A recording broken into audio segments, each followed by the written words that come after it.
Hello everyone. आज आपण discuss करणार आहोत दोन अत्यंत महत्त्वाचे लेटर्स. एक आहे नीटच्या कॅन्सलेशन बद्दल, दुसरं आहे प्राईम मिनिस्टरनी अनाउन्स केलेल्या ऑस्टेरिटी मेजर्स बद्दल. त्याच्यावरती क्रिटिसिझम करणारं लेटर आलेलं आहे. So first let's go about the NEET cancellation. यातील लँग्वेज बघा, ही लँग्वेज तुम्ही सोशल जस्टिस आणि गव्हर्नन्स किंवा इतर ठिकाणी यूज करू शकता.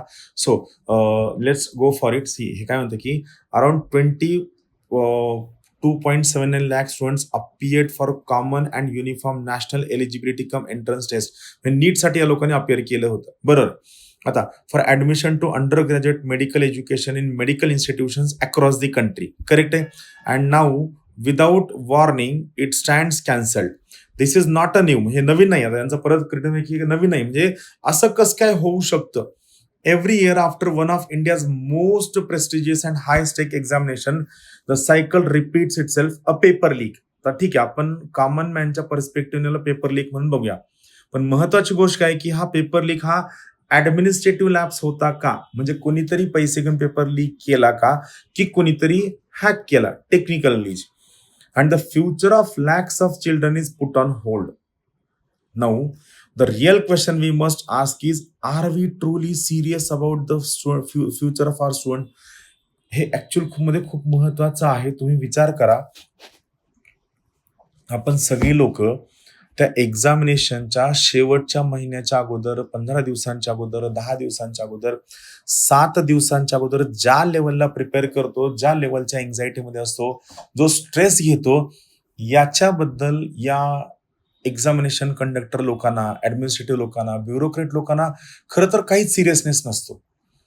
म्हणजे रिसेंटली मी हे सुद्धा युपीएससी मध्ये ऑब्झर्व केलं सिव्हिल सर्व्हिसेसमध्ये, की त्यांचं म्हणणं आहे की आम्हाला कोणत्या टाईपचे स्टुडंट्स आहेत की ज्या लोकांचं कॉमन सेन्स चांगलं आहे. पढाकू लोक, पाठांतर करणारी लोक, खूप जास्त अभ्यास करणारे लोक आम्हाला नको आहेत. पण टेक्निकली माझं हे म्हणणं आहे की या प्रकारचा कॉमन सेन्स गावाकडच्या जिल्हा परिषदच्या शाळांमध्ये राहून कधीही येऊ शकत नाही, जेव्हा की तुमची मुलं मुंबई, पुणे, दिल्ली, बेंगलुरू, चेन्नई, हैदराबाद यासारख्या ठिकाणी आयबीचा बोर्ड असेल, आयसीएससीचा बोर्ड असेल किंवा सगळ्या टाईपच्या बोर्डमध्ये ही लोक जर तयारी करत असतील तर.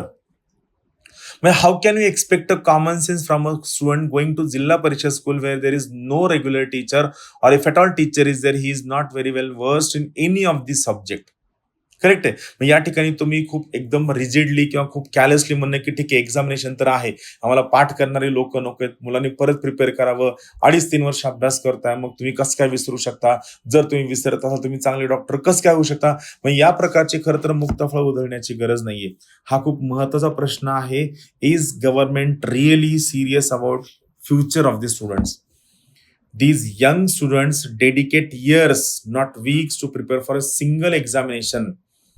They sacrifice their teenage years attending coaching classes. त्यांच्या फॅमिलीने त्यांच्या सेव्हिंग्स, त्यांच्या होप्स आणि त्यांच्या सगळ्या गोष्टी सॅक्रिफाईस केलेल्या असतात. ओव्हरनाईट ही जी हेडलाईन आहे की तुमचे एक्झामिनेशन कॅन्सल झाले, हे शो करतं की is our system so fragile की 23 लाख लोकांना तुम्ही मेंटली टॉर्चर करताय. I truly feel that cancelling any examination based on the leakage of paper is a violation of human right, for which the perpetrator of this particular crime should not be left behind. त्यांना punishment व्हायला हवी. A cancelled examination is not merely a bureaucratic error. याला तुम्ही फक्त bureaucratic error नाही म्हणू शकत. It is a breach of trust. ही लँग्वेज तुमच्या आन्सरमध्ये असायला हवी. It tells every student that their time is disposable, their anxiety is irrelevant and the future is negotiable. Very interesting language, very interestingly गोष्टी मांडलेल्या आहेत. सगळ्यात मला I don't know who the Shikha Chavan is, पण त्यांनी ज्या पद्धतीने गोष्टी पुट केल्यात, it shows the anxiety or the seriousness of this particular issue. Second वाला is point again about austerity appeal. Prime Minister's call for austerity is a clear admission of failure. म्हणजे तुम्ही fail झालाय, तुम्ही strategic decision तुम्ही fail झालाय. Coming only after strategic suppression of economic data during the election cycle. म्हणजे तुम्ही election मध्ये काहीही केलेलं नाहीये. The ground reality is far removed from the government propaganda. म्हणजे गव्हर्नमेंट प्रोपोगेंडा का म्हणतंय आणि त्याची ग्राउंड रिअलिटी काय याबद्दल आपल्याला खूप जास्त सांगितलं गेलेलं नाहीये. However we are now at a juncture, हे महत्वाचं आहे. हाऊएव्हर we are now at a juncture where national interest must supersede political accountability. म्हणजे तुम्ही त्यांना जर प्रश्न विचारायला गेलात तर तुम्ही देशद्रोही ठरता. का? कारण तुमची पॉलिटिकल अकाउंटेबिलिटी विचारण्यापेक्षा आपण देशासाठी करतोय, देश महत्वाचा आहे, मला प्रश्न विचारून तुम्ही तुमची पॉलिटिकल आयडियोलॉजी दाखवताय. हा खूप इंटरेस्टिंग स्टेटमेंट त्यांनी मागितले, पुट केलं की we are now at a juncture where national interest must supersede political accountability. While we must condemn the government's lack of transparency, जे आपल्याला दिसलेलं नाहीये, the duty to preserve resources for future generation of falls upon us. आपल्या बरं इथं त्यांनी खूप interesting statement मांडले. We should adopt car pooling and fuel conservation not because the sermon is flawless. Sermon म्हणजे काय? एखादा प्रिस्ट असेल, रिलिजियस लीडर असेल, एखादा जो कोणी खूप मोठा नेता असेल त्यानं केलेल्या भाषणाला आपण सरमॉन म्हणतो.